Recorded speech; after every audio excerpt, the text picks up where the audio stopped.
independent, locally owned hotels, those that are not in chains. So no offense to you, Jeanette, since you represent No that. offense taken.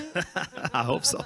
So, because a couple of years, like if you go back 10 years, like if you went online looking for a hotel in any African city, what you would find would be the chains, as in the Kempinski's, the Intercontinental, the Marriott. Well, Marriott wasn't in Africa back then, but It was Protea Hotels by Marriott back then. Yeah. Yeah. Yeah. So, but the only hotels that you'd find online would be the big international chains. Now, what started happening here, and of course, I'm not just trying to market my own company, Hotel Online, by saying this, but what happened was that a lot of the as the technological literacy level among the smaller and locally owned independent hotels started increasing, more and more of them started coming online. So if you go to any African city today, well, chains like Marriott have good marketing departments, so you'll find the big international hotel chains, they will rank very highly, but you'll also find a multitude of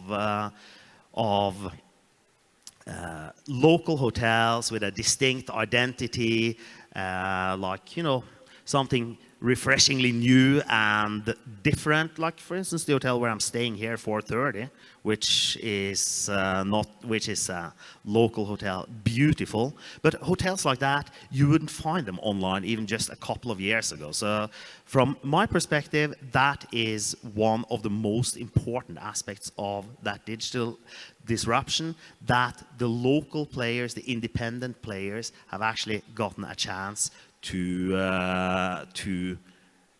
sell themselves, market themselves to the world market, and to attract global travelers. So thank you very much, Mr. Haver, for that feedback. I certainly agree with the assertion that he's just made. I think in my engagement again with him earlier, they've also came up with an app, Hotel Online, which I think is also quite of a disruptor. Him and his colleagues some few years ago, I think around 2013, they identified this gap in the travel and hospitality industry, and they were quick to establish or to come up with that app. And they even went out to implement or execute some projects in Kenya. And I think for some of you that had traveled to Kenya, you must have experienced the efficiency in terms of the service that is being provided online, both at the hotel and tourism facilities. So thank you very much, Mr. Haver, for that. Mbali, your 2 pence worth, please. So I think my answer is more a bit of a story. And I want to start by saying, if we take a look back 50 years, Fortune 500 companies used to be on the list for about 70 years, 75 years plus. Fast forward to now, those companies are on the list 15 years. What's happened since then is 88% of those entities have become redundant, and only 12% have remained relevant. Why do I bring this into this conversation? It's because consumers, 90% of them in fact, expect that all of the products that they consume are digital. So it tells us that digital innovation is critical, whether you're a large global hotel player like the Marriott or a smaller independent. You need to have a digital footprint because that is what consumers expect. We've seen a high rise in smartphone access, and specifically within Africa. So it means that you need to be digital, you need to make sure that it's easy, streamlined, and effective to be able to make bookings and payments for both your stay and experiences as well as flights.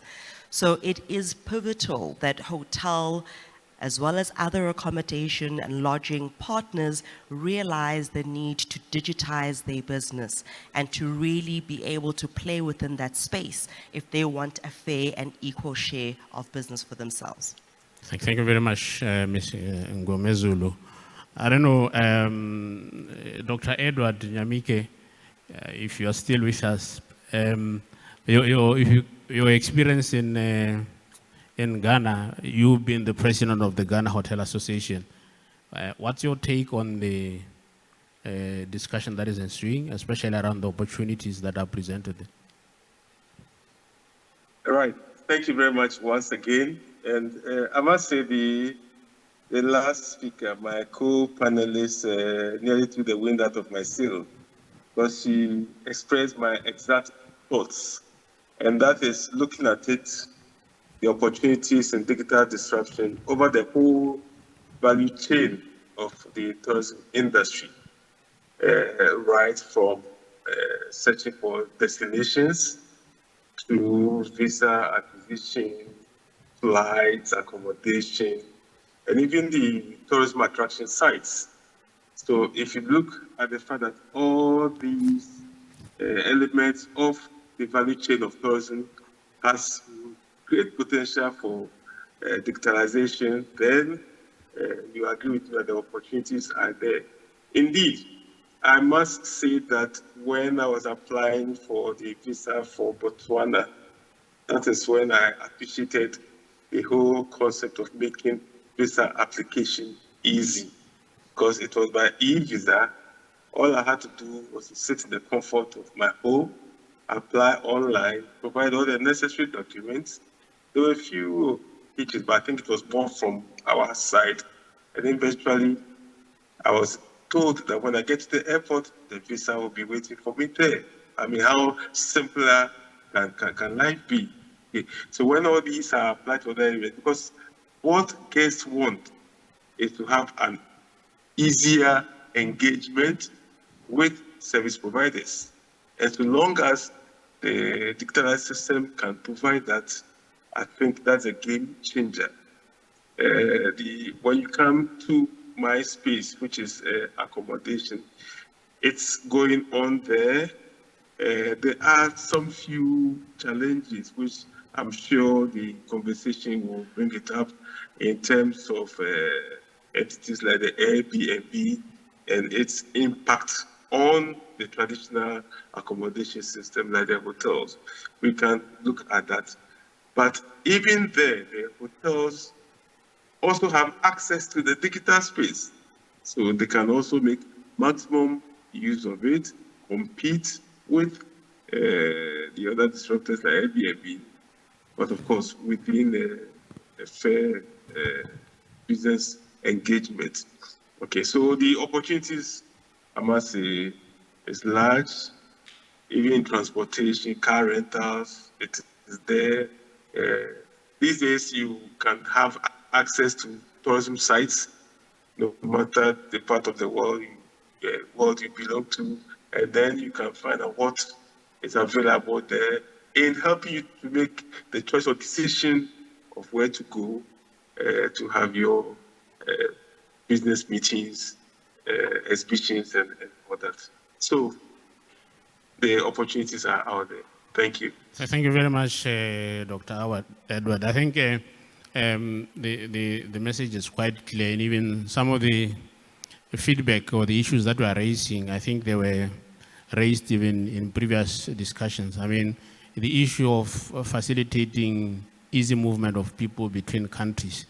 You are making reference of e-visa. I think it's a topic that has been, or an issue that has been coming in a number of engagements, and that is very much noted, sir. Thank you very much. So what I think we are going to be doing now is to move to our next question.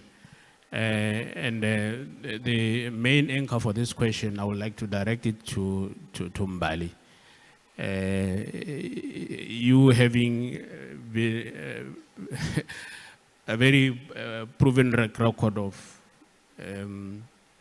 working very hard to so generously, generate that much income I'm not going to disclose to the audience, but I think you did so because of the disruptive, innovative initiatives that we employed to achieve such phenomenal performance.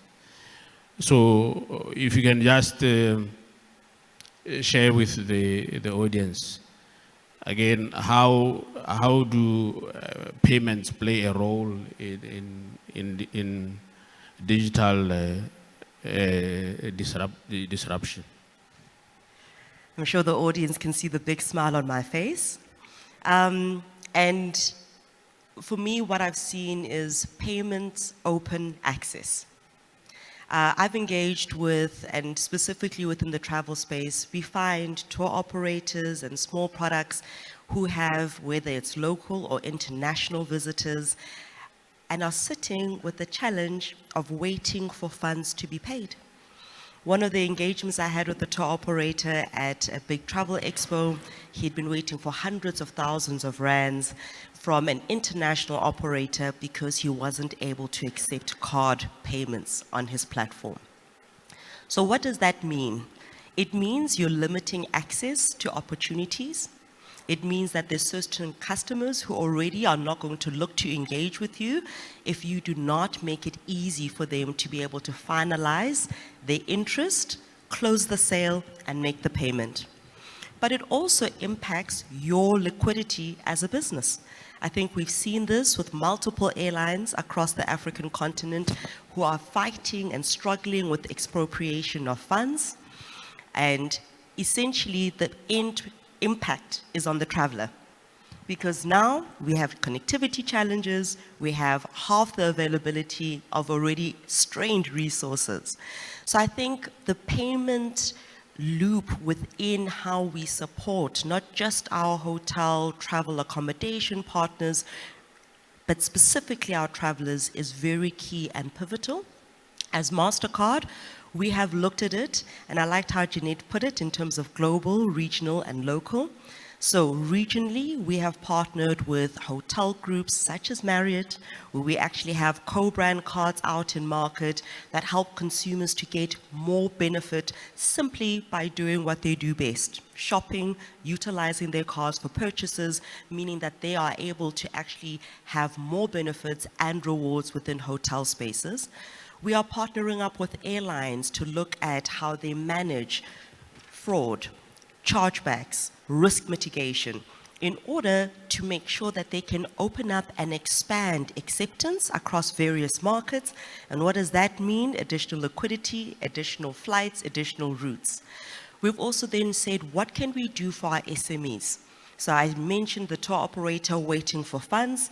We have worked with bank partners across Africa to roll out SME products that talk to not just small and medium-sized, but micro businesses as well. How can you accept card payments? How do you pay your suppliers? How do you send funds across borders? And all of this is really to make sure, because we see as MasterCard the value of the tourism industry. We understand that people need to move. Essentially, we're a tech company that is helping to drive funds across borders. So it means that we need to make it as easy as possible.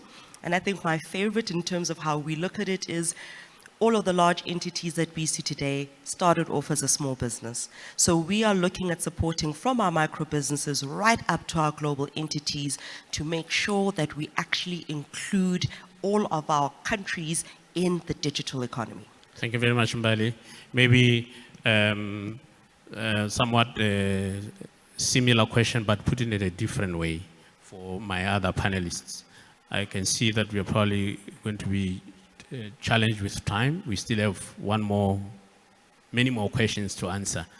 But the one that I wanted to direct to you, Heva, as well as Jeanette, including the good doctor out there, it's how can industry actors employ disruptive innovation for enhanced financial performance? As I said, it's more or less a similar question like the one that I was asking. It's just that the one to Mbali was specific on financial, on digital payments. Sorry, I didn't quite get your question. But how can industry actors employ disruptive innovation for enhanced financial performance in tourism accommodation sector?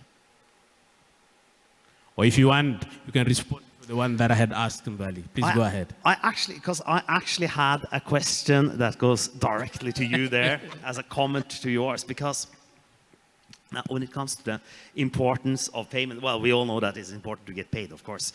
But when it comes to the importance of payments, specifically for the small hotels, I'm pretty sure that as MasterCard, you are aware also of the percentage of the revenue that OTAs like Expedia and Booking.com, the percentage of their revenue that's actually constituted by breakage typically from the small hotels, as in virtual cards, as in payments that are issued as virtual cards with an expiry time of 6 to 12 months that are never cashed in because the hotels don't know how to do it. And of course, that means that the hotel is hosting the guest, and Expedia or Booking.com or the OTA takes the payment because the hotel doesn't have anyone with the skills, and they don't have the system to actually retrieve that payment from a virtual card. And that basically means that instead of their 15 to 18%, they get 100%, and the hotel gets 0%. And this is actually a very widespread problem with all the independent hotels. Of course. Thank you very much, Chef, for that response. Sorry for interjecting. Ginetto, your take on that? On the VCC card? Yep. My take on it is that, yes, there's a lot of work that needs to be done, plain and simple. This remains an agenda point from the inception of VCCs to date. You're right, training needs to be done with our staff. And a lot of our staffs are unskilled in terms of even using a PC, so it's a continuous conversation. So as much as we see the problem is as much as we're trying to mitigate the problem. So fully understand where you're coming from. But what does the good doctor has to say, who's online with us? Maybe as you come on board, Dr. Edward, the one that I also have for you, which I think I also pose to my panelists, I believe is going to be the last, and then we hand over to our audience to also ask and comment. As you respond, please, also, if you can just give us an idea or an indication of what are the linkages between short-term rentals, and I think it's the main gist of the discussion. Short-term rentals, traditional tourism accommodation, community support, and smart policies. You somewhat touched on it in your intro, but as you respond to the one that Jeanette had said you should speak on to, please also make an attempt to speak to this one. Okay, I'll do my best. When it comes to payments in the digital space, there is that ongoing engagement between the banks and players in the industry, especially hotels. What we have noticed is that as the banks try to market their payment systems options to the hotels, it doesn't seem to go along with financial services in terms of loans and other ways in supporting the hotels. And we think that when there's a fine blend between the two or of the two, then we will be seeing more uptake in terms of the use of those payment systems as the banks are pushing it. So it is going on. A lot of the hotels are beginning to offer those payment options that will help the customers. Now, back to your question, Anthony. Here in Ghana, there seems to be some good relationship between what we know as the traditional accommodation for tourists in terms of hotels, in terms of guest houses, and also some short-term rentals. And then in recent times, the Airbnb. The challenge, as I hinted earlier on, has been the fact that for now, the Airbnb has not passed through the regulatory system. So it is off the regulation of the Ghana Tourism Authority, which has a mandate to provide that regulation. And so it has given almost free access to landlords or to people who have the opportunity to use their facilities for Airbnb. What it also means is that when there are issues with security, when there are issues with safety, when there are issues with comfort or even complaints, there's no system to deal with that.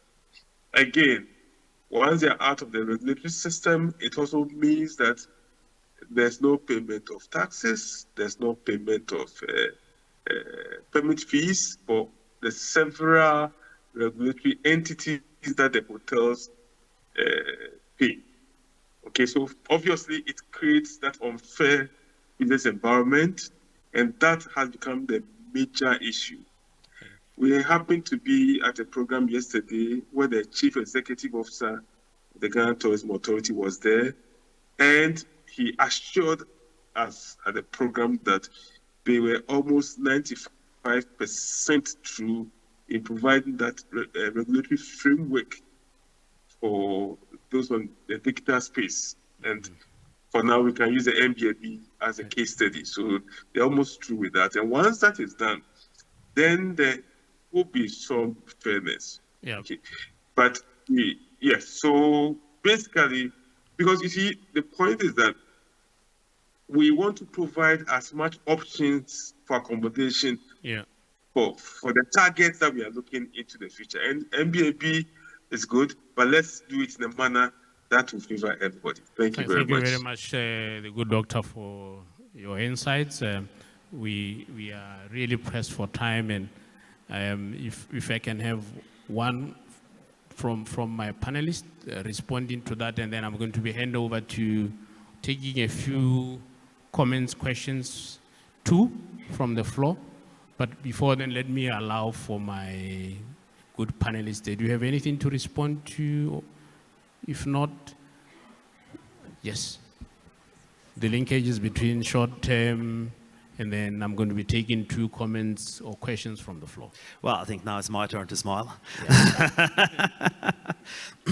So, well, the linkage between short-term accommodation and traditional tourist accommodation and alternative accommodations, it's the linkage between them is that they are all players in a market that is transforming and changing very rapidly.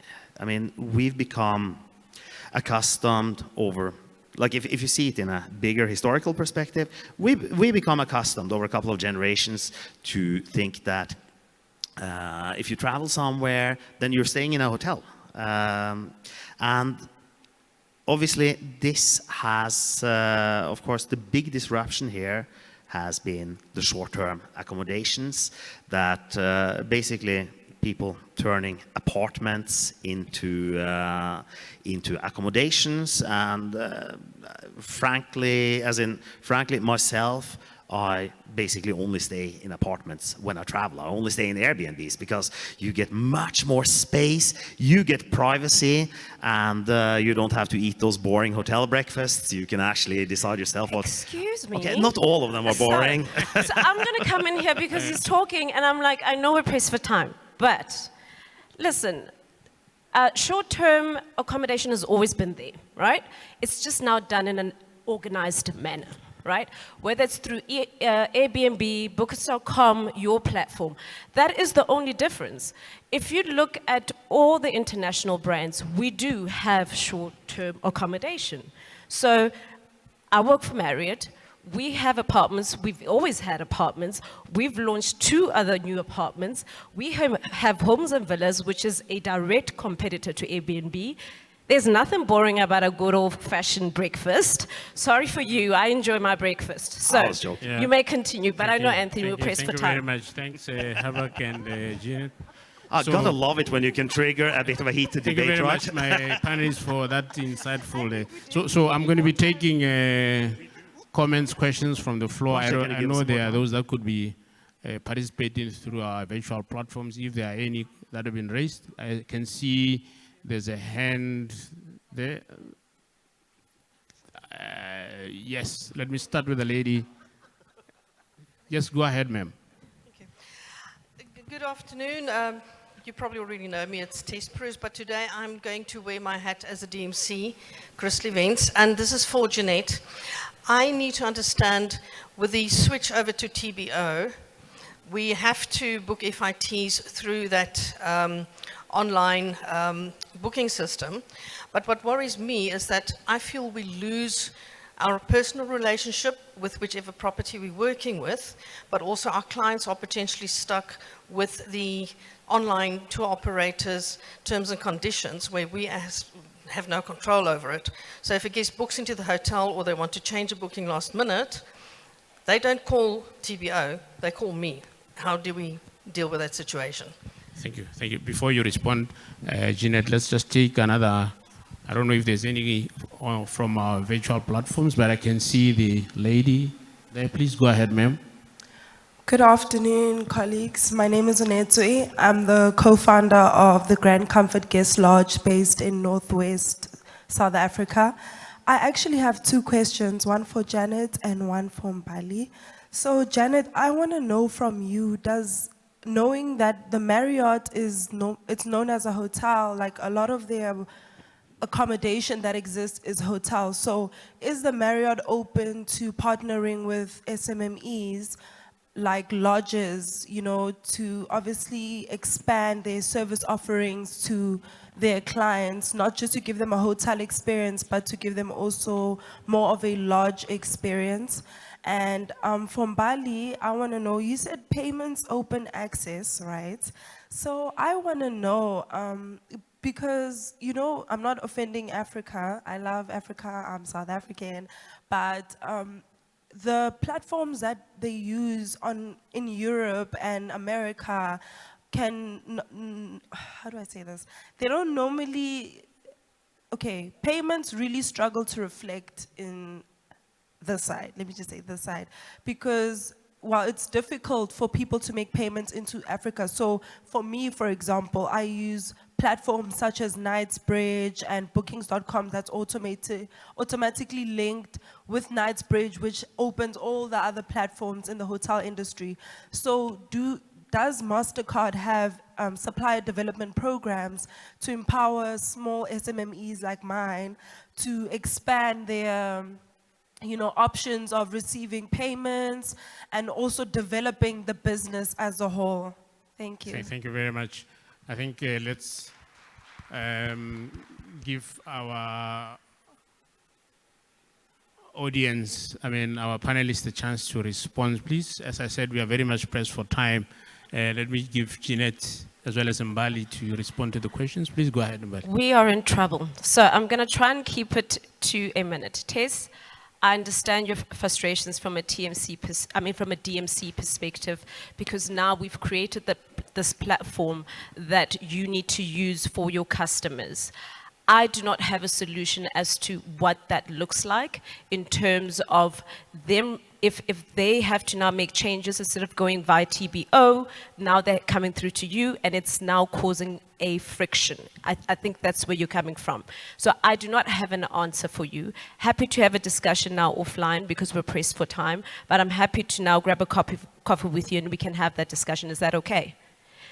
Amazing. And to this amazing young lady around lodges, Marriott has a robust, when I mean a robust, a strong, formidable pipeline in terms of our business development when it comes to the African continent, significantly into the lodges space. So again, we're pressed for time. I'm here, happy to have that conversation with you. Does that work for you? Thank you. Amazing. Thank you very much, Jeanette Mbali. Geez, I think we needed a 2-hour session, right? Yes. Including the panelists also, asking each other questions. I I think the best thing for me to say is that we understand the challenges that you're facing. There's different rails that payments come in, card rails being one of them. Card rails, from a MasterCard perspective, are there to really be able to help to expedite payments and to manage some of those challenges. Understanding cost factor, need of liquidity for smaller businesses, we've actually worked with bank partners to be able to find faster and more innovative ways to make sure that we help you. So we have bank partners, you're talking that you are based in South Africa, that have got a very low threshold rate for being able to access a tool such as MasterCard Payment Gateway. That gives you QR code payments, pay by link, and helps you to be able to facilitate and accept payments. When it comes to how you then need to pay some of your suppliers, we also have tools that we've put into place.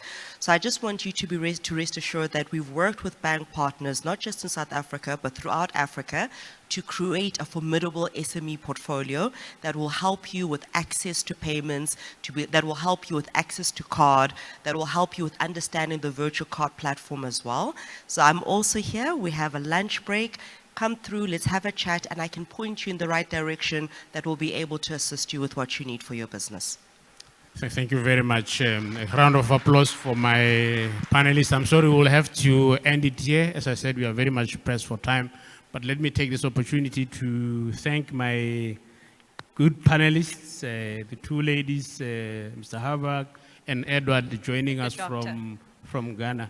Thank you very much once again. You have been a very insightful and pleasant panel to deal with. And as I was saying, or as they were saying, they'll be around throughout the conference. Please feel free to reach out should you want to have any side conversation with them regarding some of the issues. Thank you very much, audience. And again, it was quite an insightful engagement that we had. A round of applause to the rest of you. Thank you very much.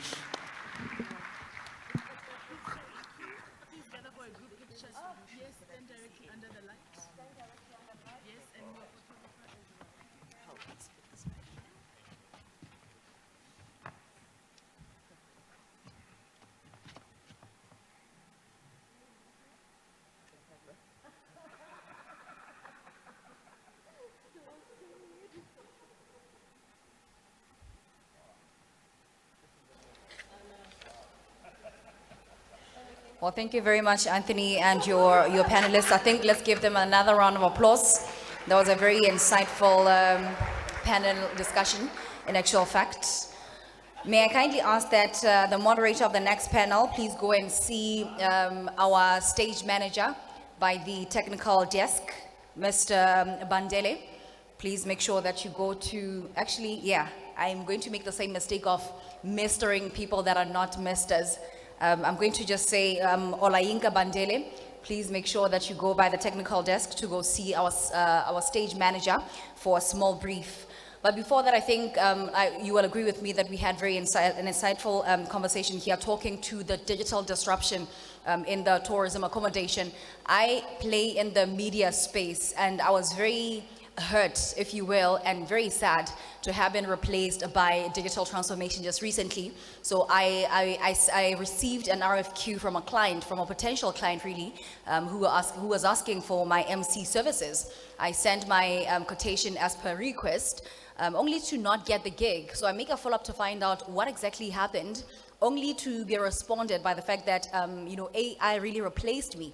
They decided to actually go with a robot to moderate that panel discussion that was going on at that point. So as I was actually listening in and taking in all the information regarding how we can position ourselves and upskill to ensure that we don't find ourselves on the other side of AI, because whether we like it or not, digital transformation is coming for everything that we believe in. So it is entirely up to us to ensure that we make a shift in the spaces that we're in, so that we are also, not chucked, if you will, by artificial intelligence. We continue, ladies and gentlemen. Our next panel will be speaking to Africa Tourist Experience in 2030. Now, the value of environmental and heritage conservation as big tourism demand generators and employment creators in Africa. And for this panel discussion, I'll be calling the chief or senior economist at Inclusive Industrialization Section at UNECA, the sub-region office for Southern Africa. She is in charge of this here office. Her name is Olayinka Bandele. Kindly come to stage, ma'am, and let's welcome her to stage with a round of applause. She will be calling her panelists as per usual. Thank you so much, Director of Proceedings. What a wonderful occasion this has been. It's my pleasure to be moderating this next session. And as introduced, my name is Olayinka Bandele, and I work at ECA. So this session is going to be roughly for 40 minutes, approximately 40 minutes. And as already introduced by our Director of Proceedings, we are focusing on heritage, preservation, and wildlife conservation. I'll take the opportunity to firstly invite my quite small group of panelists to the stage, please. Firstly, introducing Ms. Memory Momba Kamfunzi, who is the Executive Director of Malawi Tourism Council. Please welcome her warmly. Ms. Kamfunzi is a IATA UFTAA accredited consultant in international travel and tourism with over 13 years experience in senior management, an entrepreneur,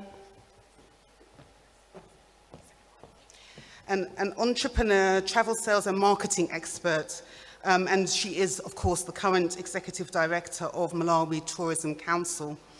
I will also introduce Mr. Kadu Sebunya, who is the CEO of Africa Wildlife Foundation, Nairobi, Kenya. Thank you for that warm welcome to Mr. Sebunya.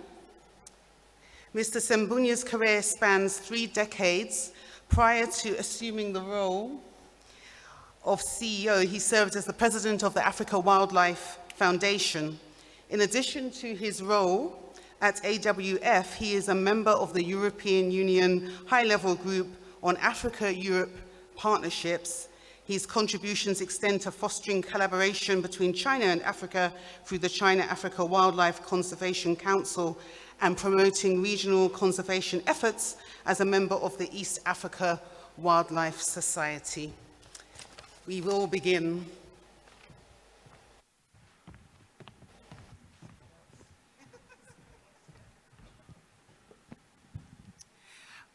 So, as you can see, we're quite a small panel, but we're going to be short and sweet.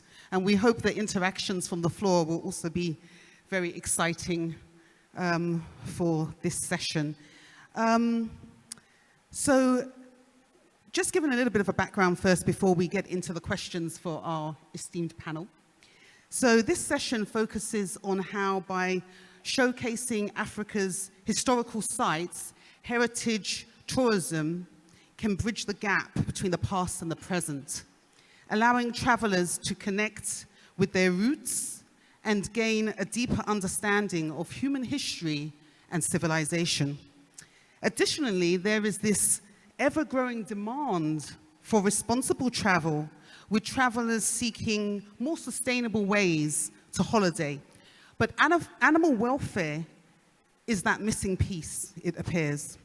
Hundreds of thousands of wild animals are being exploited worldwide for tourist entertainment, resulting in a cycle of never-ending suffering. And the suffering is often invisible, cleverly hidden by venues and associated travel companies who focus on putting profits first. So the primary goal of this session is to educate delegates and ourselves about heritage preservation and wildlife conservation and how that can be practically leveraged to unlock more value for tourism in Africa's destinations and businesses. So with that short introduction, we're going to move to some questions to our panelists, and I know this is going to be a conversation, right? Because this is the way that we have always been in Africa for centuries. We looked after our animals, domesticated animals, and we understood the link between the wildlife that we had in our locations and the way that we interact with them as we go about our daily lives.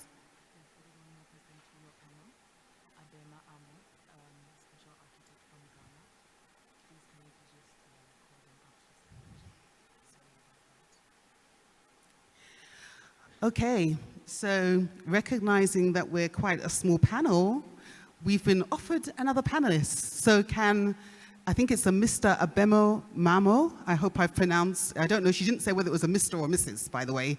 So please forgive me, but can you come to the stage? Fantastic. Wonderful. I will allow you to please introduce yourself so that we can find out a little bit about you. Thank you. Hello, everybody. Abena Amo, a Deputy Director with the Standards and Quality Assurance Office of the Ghana Tourism Authority. Oh, wonderful. I'm also a professional architect. Fantastic. Thank you so much. Okay, so we're going to get into some questions, and I'm going to ask all of my panelists the questions to hand. And I'll start with my immediate left. So going to you, Mr. Sebunya. So can you think and emphasize how environmental and heritage conservation can boost tourism growth in Africa and enhance the profitability of businesses? Thank you very much. Let's see. Hello?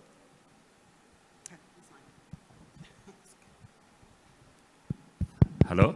Yes, it's on. Thank you. And good evening or good afternoon. That's a very great question. I think I'll straight away say that conservation is the bedrock of tourism in Africa. I really think that, not because of my job, but I really think that it's the brand that attracts many visitors, whether they are internal within the continent or they are outside Africa. People come to see what Africa is. And by definition, it's nature, it's wildlife, it's our forests, it's our wild animals, it's our rivers that define who we are as Africans. So it's the brand of who we are. It differentiates this continent from any other place in the world. They are the envy of the world. And that's what Africa is. So their contribution to the tourism industry is huge in that sense.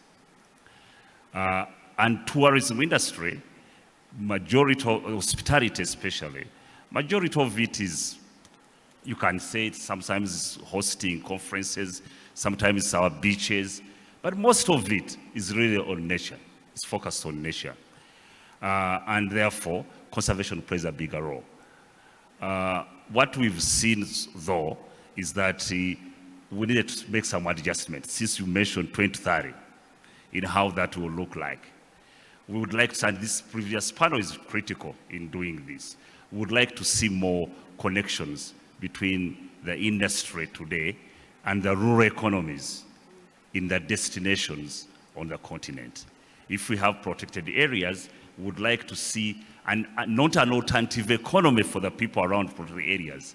The economy should be a wildlife economy that connects to the attraction itself. What that does, it increases the benefits in rural economies. It enhances the value of wildlife to Africans who live next to them. But the most important thing, it also supports the continent, for the rural communities, to be able to live with wildlife. Because currently, our work in conservation has always been increase the number of wildlife or sustain nature. The problem with that is who live with these animals. So that connection is so critical. So I'll stop there. Thank you. Wonderful. Thank you very much, Mr. Sebunya. I will have a follow-up question for you, so just bear this in mind. The connection between our traditional, quote-unquote, tourism, which is very much about the external tourists that come onto the continent interested in wildlife and conservation, and this new emerging potential for intra-Africa trade in tourism. We're talking about two separate markets. How do we integrate across those two areas? So I'll let you pause on that.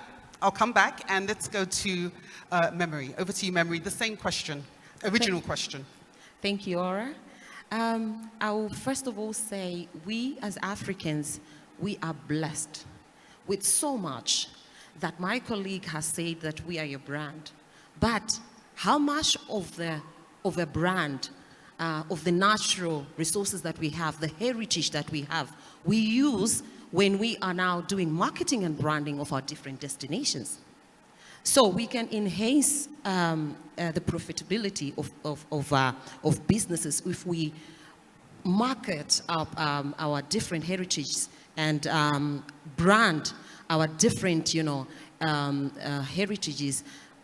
We put into our marketing strategies, the different marketing strategies we have. We can also enhance profitability by also coming up, looking into ecotourism and also sustainability, sustainable tourism, where we are able to reduce the impact of impact on our wildlife, let's say in terms of even our heritage preservation efforts. Okay. Thank you very much for bringing in those new elements of ecotourism and sustainability, very important. I'm going to move over to our next... Thank you very much. Please go ahead. And to add to what my two panelists have said, I think conservation for Africa is what we have. That's what makes us unique as Africans. And that is what, just as he said, that is what differentiates us from the rest of the world.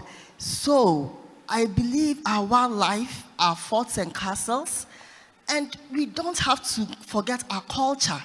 We have to merge it with our culture. That's what makes it beautiful. And that's what makes it unique of all. Our music, our dance, our drama, our artifacts, it's just beautiful. But the issue is, how do we do it? You'd realize that even for us in Africa, we don't believe in what we have. Yesterday, my minister was saying something, and he said, right from the time he was a child, he believed Chinese were the strongest people and they'll beat you all the time because that's what they portrayed in their movies. I believe it starts from we having a change of mindset, as he said, we accepting our culture, we inculcating our culture in our children. So we have to decide to accept our culture first, inculcate it, becomes a part of us, and then we merge it with our heritage and it becomes beautiful. So when people come, they admire us for who we are and they want to become a part of us. So it's not going to be us always going after people, always wanting to go for holidays outside. Let's also brand ourselves so well that people would want to come and see what we have here in Africa. And I think we have to do it through diverse ways.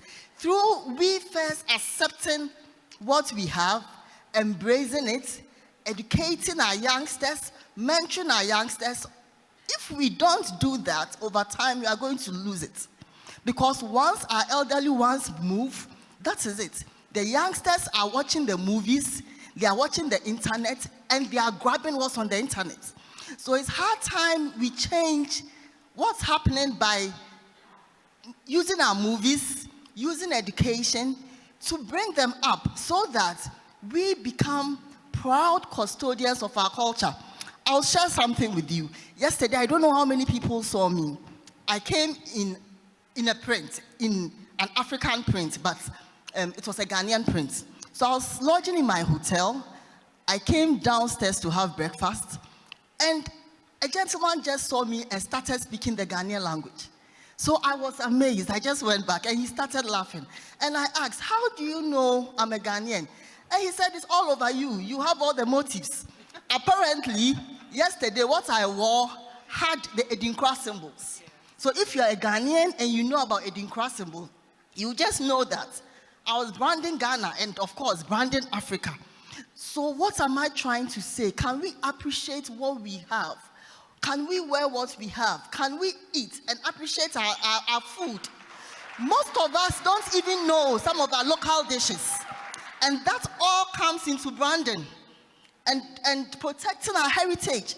Most of our youngsters are losing it. They don't know about our, so can we have festivals, Yes. that portray our culture, that boost our music industry, our artifacts, coupled with wildlife and all that, and it will be excellent.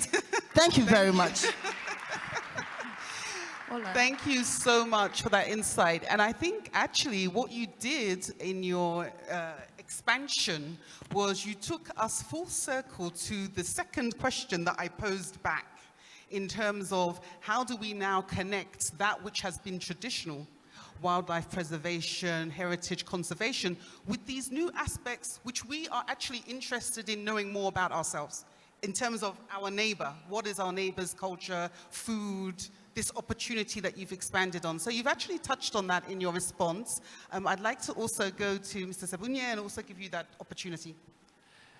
Thank you. I think it's going to start by us understanding who we are. There's no difference. I wouldn't define wildlife differently from our heritages. Or, you look at African elephants, they're Africans. The zebras are Africans. They're not found on any other continent. They're part of us. But I think it's by defining who we are. I'll give you an example of myself. As you called me, I'm Sebunya. When you go to Uganda, where I come from, and you say, I met Sebunya, someone will tell you, oh, he belongs to a black and white Columbus monkey clan. And his totem is the Stetunga. That is by birth. Already a monkey has defined me. I'm sure we all are. We have clans. So when we understand that, then we start appreciating those cultures. Because when you talk about whether it's music, it's tied into that natural heritage. How we dress, your dress, look at those flowers, look at those leaves. It's nature that has defined the design of what we call an African fabric. It's really going back to those roots. But here is the good news in terms of tourism. There are more African arrivals in all African countries than international arrivals.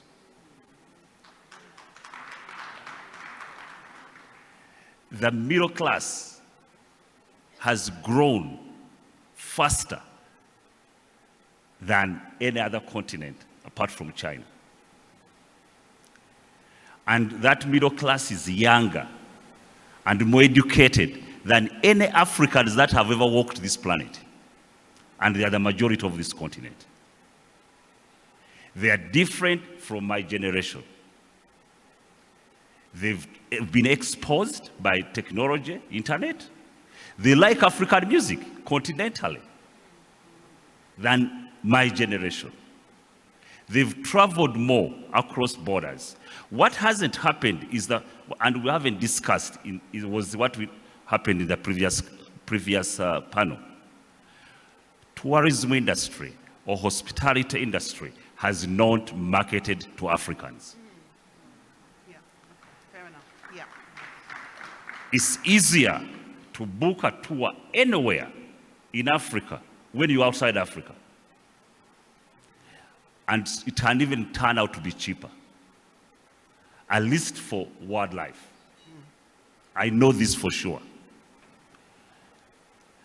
I've also experienced the fact that apart from marketing, even the attraction themselves are not defined in our cities.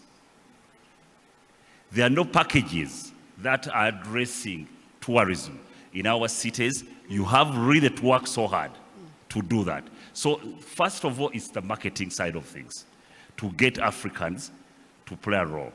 They arrive, those travelers I mentioned about, they stay in cities. I know they stay in Marriott, we've had Marriott, they stay in all these other hotels, but they're in the capital cities. They've come to do business. Sure. They don't move beyond what what we want to attract them into the cultural aspect of this. The last point I'll make is also there's a role for governments to really promote the cultures we need to promote, the food we need to promote, the museums we need to promote, and also set up and in right places where they need to be, which is rural places and not capitals.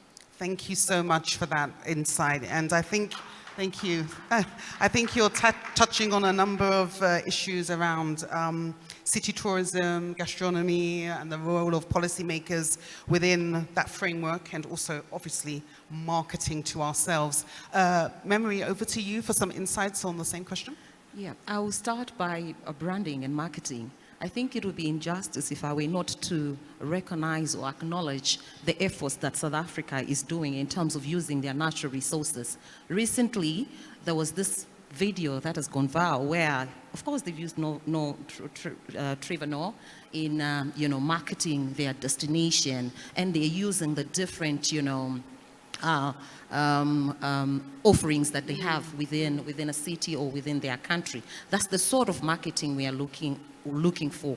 And just to comment on a different perspective, because most of the things my colleagues have already said, as an African continent, I think we should realize that we are all unique in our own different ways. What you would find when you travel to Malawi is not something that I would find in Zambia. They have the Vic Falls. We have Lake Malawi, pure lake. South Africa has its own attraction. And it's high time as a continent that if we are talking of marketing, if we're talking of branding, then we need to work in a way together where, yes, we are going to promote regional travel or domestic travel, but we can as well attract international travelers to the continent by working together in marketing the unique selling point that we have as a continent. Thank you so much, Memory. I just want to add something small to what she said. So my next question is to you, and you can add in on top of that, I think, so that we don't lose our pattern. So the next question, and I'm going to come straight to our speaker, to investigate how environmental and heritage conservation can support sustainable businesses leading to job creation in local communities. I'll come straight to you with that one, Ms. Adu. Go ahead. I think it can in numerous ways. You see, our heritage is what we have, as we all said in the beginning, and we've also realized that the key is to get it in its natural form. The key is to make sure it's authentic, it's not, transformed. So talking about heritage, talking about our wildlife, how do we maintain our wildlife? How do we maintain our natural forest? You see, it creates a lot of opportunity. If you are just leaving it like that, then there's nothing to be done, and then there's no attraction. But if you would want to turn it into an attraction, then it's a lot of work. And it comes with lots of responsibilities. It comes with regulations, so you'd realize government has a key role to play. It comes with implementations, enforcements. It comes with investment in various areas because, of course, if you have a wildlife, it doesn't work alone. Sometimes you might want to have accommodation facilities there. So once the attraction is protected and raised to a particular level, all the other add-ons come to play. And then you'd realize that it starts, the whole community starts to develop. So the key is, first of all, to make it as authentic as possible. if it is a wildlife forest, if it's a wildlife, are the animals there? Is it an attractive place? If it's a fort and a castle, is the architecture authentic?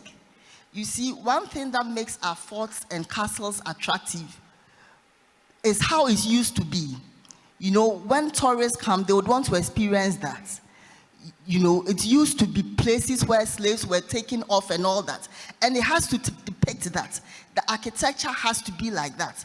Once it's like that and it's authentic, it plays a pivotal role, and then you realize that once it's also like that, you need to employ people to maintain it. So then, employment areas for curators, we need curators who maintain what is there. We need researchers who constantly research to make sure we are up with market trends. We need hotels that are close by, and all these are going to produce employment for people. And even also, if the attraction is well handled, the proceeds from the attraction can go into development of the area, and that provides a lot of indirect jobs to people in the community, in the country, and Africa as a whole. Thank you. Thank you so much for that. And I'm really happy that you brought in, please go ahead and clap. Thank you. I'm really happy that you brought in the value chain actually connected to the resources. That's critically important. Let's go to memory first, and then we'll come to you, Mr. Zini. For me, Ola, is the community engagement. You can't talk of sustainability if you're not engaging the community. Mm-hmm. So it's ownership. In this different tourism establishment, it's ownership, stewardship.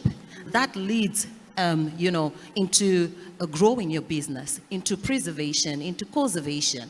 And also, when we talk of community engagement, I would also extend that to the involvement of youths.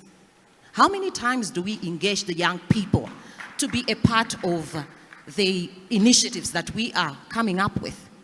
Because I don't believe in the statements that we say that young people are the futures of tomorrow. Not at all. We are the futures of today.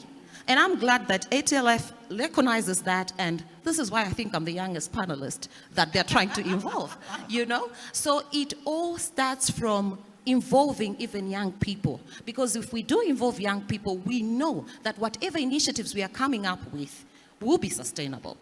So it's the engagement of the community for me. Thank you very much. Memory, very welcomed comments there. Go ahead, please. Yeah, just a minor comment that I think it's also going to start from the structural adjustments we need to make, how we plan our economic development. It's going to start from understanding that the old structures or mindsets we've had, whereby we have assets which are protected areas, in many cases, that we focus on as conservationists, and somehow they're not factored in as part of the assets for economic development for those regions, that somehow governments are going to bring different entities to build economic activities around these parks, while the National Park Services develops tourism completely detached from the economy around these areas. That has caused a lot of problems for conservationists, because we've built a model of conservation that are depending so much on ranger guns, because the economies outside the protected areas are completely different from what's happening in other areas. In the world where I've traveled and worked, it's very different. You go to Costa Rica, the entire economy of people around national parks is about the national park. US is the same. UK is the same in many ways. Yeah. When you come to Africa, the economy of our people around these assets, they're doing agriculture. Mm-hmm. They're growing things that animals would destroy, which is a mindset. The second mindset is the point you made, that somehow we are defining communities so different from where Africa is. 70% of Africans are below 30. So when you are saying we are going to engage people, or Africans need to participate, or Africans needs to lead, you are talking about the fact that 70% are going to be below 30 years. So the focus on those young Africans is going to be critical for this continent. Thank you very much for that insight. And I like the fact that you brought in this term structural adjustment. It's been I don't think I've ever heard structural adjustment used in the context of conservation and tourism. It has a different resonation with me, but I think it's a critical issue that you brought up in terms of the historical space in which our policy development is still orientated, and that we need this mindset shift to account for that. And really the youth being around the table in that discussion, and the communities around these locations to actually have that engagement in a participatory way, so that they are a part of what this new dispensation, if you like, will look like. I think that's part of what you're getting at when you say this need for adjustment. Yeah. And we have programs. I'll give an example of a program in many countries, even in this country, but I'll give you the one which is in Rwanda, where when we started working there near mountain gorillas, communities' role as ecotourism was to come and dance for tourists. Still. And they used to call that ecotourism. We built the first lodge owned by communities, a high end. No, earning $1,200 a day. Yeah. And the communities hiring these high tour operators as management firms, not owners. And the lodge pumping more than $500,000 in a rural economy. And that's what I mean, that the economy of the people need to be tied to the assets they live next to. As custodians as well, yeah. Very good point. And I think there's going to be more of that coming back from the audience when we get to the Q&A, which we will move to shortly. But before we do, one more question for the panelists. So let's talk a little bit about the practical policies and measures that can ensure African tourism industry upholds its commitments to worldwide animal protection and provides meaningful customer experiences. And I think each of you have touched on this in some aspects in terms of your responses so far, but we want to narrow in on what you think maybe the top 2 or 3 policy issues are that need to address that. And let's start with Ms. Amo to begin with, and then we'll move down. Thanks. Okay. I believe it should start with government falling in love with tourism. I think that is it. Government should first fall in love with tourism and should align policies to help develop tourism. Because if you are talking about wildlife is, living far as land and allowing the animals to have a natural environment that is free from encroachments, and, having a very nice environment to be comfortable, or else over time you realize that the animals will all leave. So what policies are we going to put in place? How are we going to stop people from encroaching? So it comes back to the planning authorities. How are they going to draw up land use plans to properly demarcate areas for wildlife activities, areas for heritage activities that can go untouched? And it should also come with sanctions. But once there are policies laid down, then the sanctions can work. And you can only penalize when there's a law, and government does the laws. So government should fall in love with tourism so much. The African continent should come together, government should come together, head of governments in the region should come together, governments in the continent should come together and see tourism as a priority, so that when a vast land is left for wildlife, we can leave it for wildlife. And we can all have the understanding that it's been left because of our heritage. It's not because we don't care about somebody, we don't want somebody to build a house, we don't want somebody to farm. Or if that understanding is not there, if that law is not there. And I think it also comes with educating the people. There has to be educational policies for them to understand that this is where we are going. But I believe it all starts with government. Yes. Thank you very much, Ms. Amo, for that. Moving on to Ms. Kamfunze. I think I will first of all say, start commenting on the education.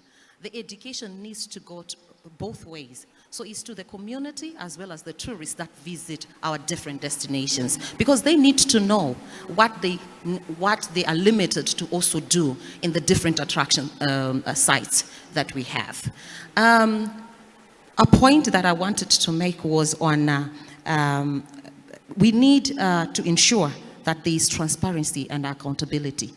Whether there was, you know, in these different initiatives that we take, or stakeholders when they come to invest in the different attraction sites, there should be transparency and accountability, because sometimes there are negative impacts and all positive impacts. That should be clear to the communities surrounding these different attraction sites.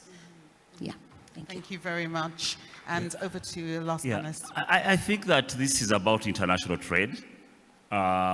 Majority of wildlife, illegal wildlife trade happening, the demand is outside Africa. Used to be North America, it's now declined. It's mostly Asia now and Europe. Very little trade is done in Africa. And the wealthy people who are benefiting from that trade are really not in Africa, the middle guys. Africans will be poachers, you know, small people in the village that have facilitated the poaching. So I believe that until the demand stops, the killing will never stop. And Africa, we need to address ourselves to the fact that this is our heritage, these are our resources. We cannot allow anyone to take it for free, because it doesn't benefit. It's $1 trillion business. It doesn't go to any government treasury on the continent. There is no reason why we can allow anyone to poach our resources for free. If our generation today has failed to utilize the assets who are uniquely African, like Coca-Cola did, like all the other people did, to benefit. These are unique products we have, natural. And we are failing to utilize them to grow our economies. Our children, our grandchildren will. At least let us protect for them. The last point, which was touched on government and education, this really requires us to understand, again, back to the mindset, understand that until people start valuing rhinos, leopards, elephants more than chicken or goat, then poaching will stop. So we need to build policies and mechanisms that increase value of wildlife to our people's livelihoods. Someone who can pay school fees when they keep chicken. They can pay fees with a chicken, with a goat, with a cow. They can marry. They can build a house. But they can't do that when they are living near a rhino or an elephant. So the benefit aspect of wildlife and conservation need to be strengthened, and that requires policy, that requires changes in how we do conservation and approaches in Africa. Thank you so much. I mean, this is the wealth of experience that we have in the room, and you've all touched on elements that are critical: policy, education, the youth, sanctions being at the right point, and I think this comes full circle to your intervention as well. Memi, I know you want to add something. Is it very, very quick? Yes, just also not forgetting a lot of collaboration and partnerships. That's with government, development partners, as well as all stakeholders involved in the preservation of our heritage. Very, very critical. Very critical. Thank you. So please give our panelists a very, very... Thank you so much.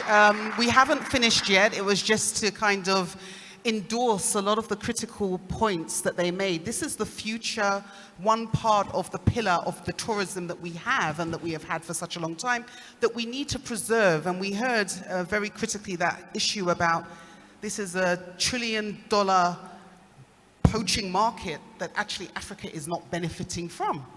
And it's depleting our resources. And what is the impact of that? And I think this is something that will resonate with me. I don't know for the audience. But we now have an opportunity for you to now come forward with your questions. If you have a comment, please make it as succinct as you can so that we can try and get as many questions as possible. I'm going to start at the back for a change. The gentleman on the left with the hat, we'll start with you. Please keep your hands up so that I can see. We'll start with you. Okay, my name is Oluwase Yadigo. I'm a comment. So we're looking at access and connecting, preserving, and all of that. If you're unable to introduce innovation to ensure that the youth also buy into it, we're not going to be able to preserve it. Now, if we keep doing it the way we used to do it and we expect the youth to embrace it, they will never embrace it. Music, for instance, from Nigeria, we had African music, but today Nigerian music is all over the world because they've allowed fusion, Afrofusion into it, and it's become a global brand. And so the only way to preserve our heritage is to find a way of inculcating the ideas and the ideologies of the young people, make them partners and let them also contribute to this. Don't make them strangers because they will never get into it. Thank you. Fantastic. Thank you very much for that comment and observation. We're going to go to the lady at the front in the white jacket, please. If we could come to the lady there. The mic, please. No, this lady here. While you're giving them the mic, Madam Moderator, if you allow me, there's a few questions also that came from our online audience. We have three questions from Gesero Motswasele, who says, one, how can African countries balancing modern development with the need, or balance the modern development with the need to preserve historic urban centers and archaeological sites? Number two, what are the biggest threats to heritage sites in Africa today? You're looking at conflict, climate change, and neglect. She's looking for clarity in that regard. Number three, how can cultural heritage and wildlife conservation be integrated, especially in areas where traditional practices are tied to the natural environment? And then we have the fourth question, which is the last one in this regard, coming from Lamine Drame, says, how can we safely preserve our wildlife in their natural setting whilst maintaining a tourist attraction? Thank you so much. I think those were three questions, plus the one comment before. Do we have the mic on the floor yet? Or yes, are we do. still? Oh, so it went to someone else. Okay, go ahead. Good afternoon, ladies and gentlemen. Jambo, Mr. The gentleman from Kenya. My name is Nathan Rodriguez Clifford, the first, from Uhuru Conservation Africa. So I'd like to quickly peruse through a few stuff I was noting down during your lovely presentation. But I'd like to tackle one of the biggest issues that I didn't hear getting discussed within the conservation side of things. Like I said, I do conservation, and it's a very beautiful scene to be in. But I'd like to understand what is the panel's take on IKS.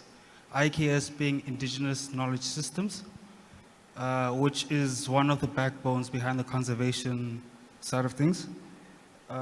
Within that, we have Indigenous knowledge sharing of food production and our African grains to our song and dance. We have our arts and artifacts. Thank you very much. Let's address that. Okay, great. Thank you very much. So we've got 4 questions and one great observation at the back as well. Who wants to go first, tackling which questions you want to answer, please? Emery, go ahead. I think I'll tackle the modern one, how we integrate. I'm looking at using e-commerce and coming up with digital souvenirs, like e-books, digital art prints, things like visual souvenirs, because these provide like more of a new revenue stream for communities, as well as countries, even as a continent.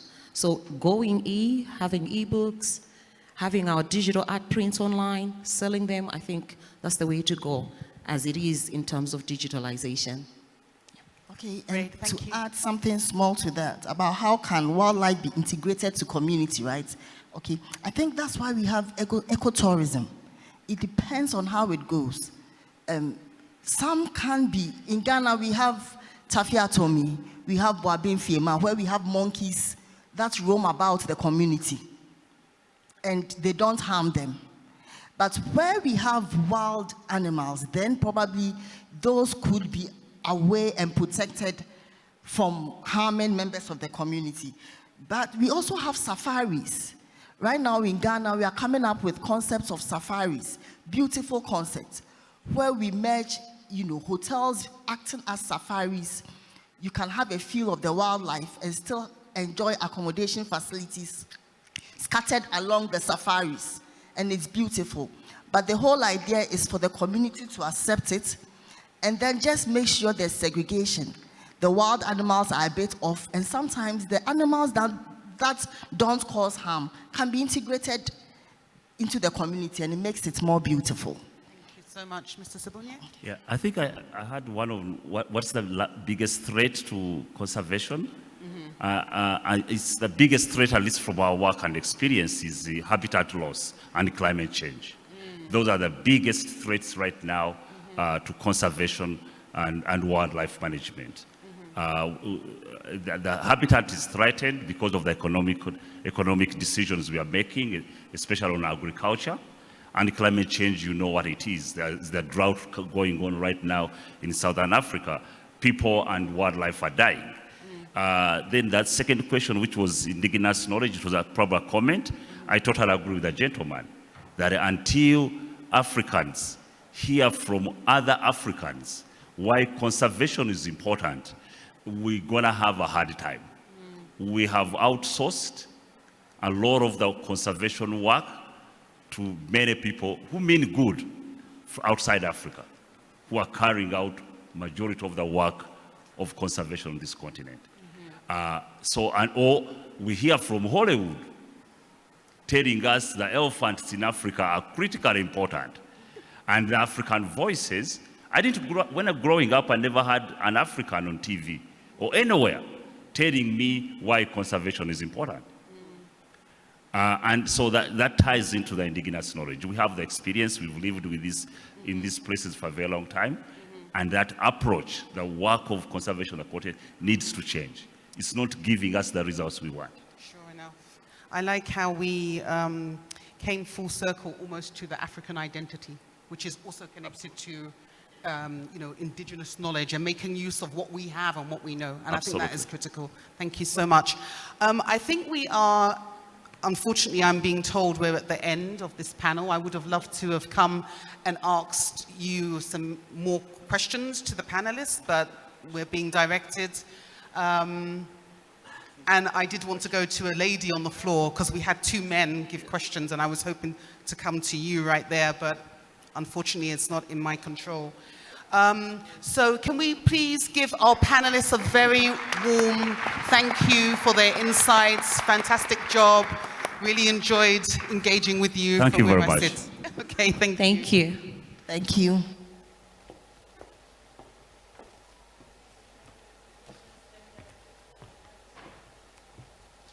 Another round of applause, ladies and gentlemen, to this very insightful panel discussion that was had.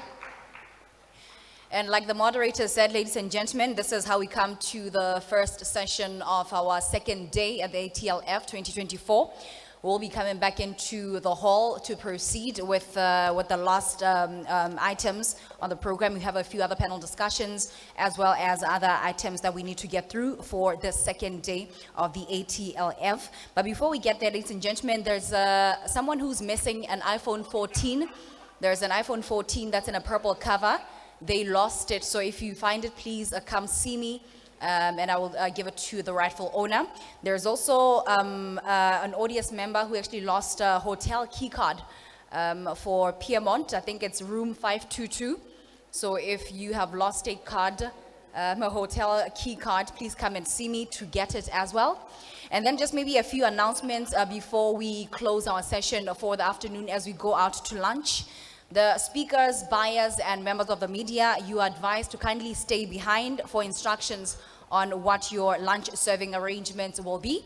So kindly stay behind. The speakers, buyers, as well as members of the media, stay behind so that you get clear instructions on what your lunch serving arrangement will be. Other dignitaries must head to the marquee where lunch will be served. As you exit this hall, there will be ushers with lunch coupons so that you use them at the marquee. Please make sure that before you leave for the marquee, you have your coupons as you exit the hall. And I will be giving the platform, ladies and gentlemen, to my co-pilot. His name is Tuto Peto, who will then be taking you from lunch. So I think this is where I leave it. You have been such a kind audience. Thank you so much once again, ladies and gentlemen, for your indulgence this afternoon. Have a great lunch. We should be back here in an hour. So 14:47, we should be back in the hall to proceed for more. Thank you so much. Have a great lunch.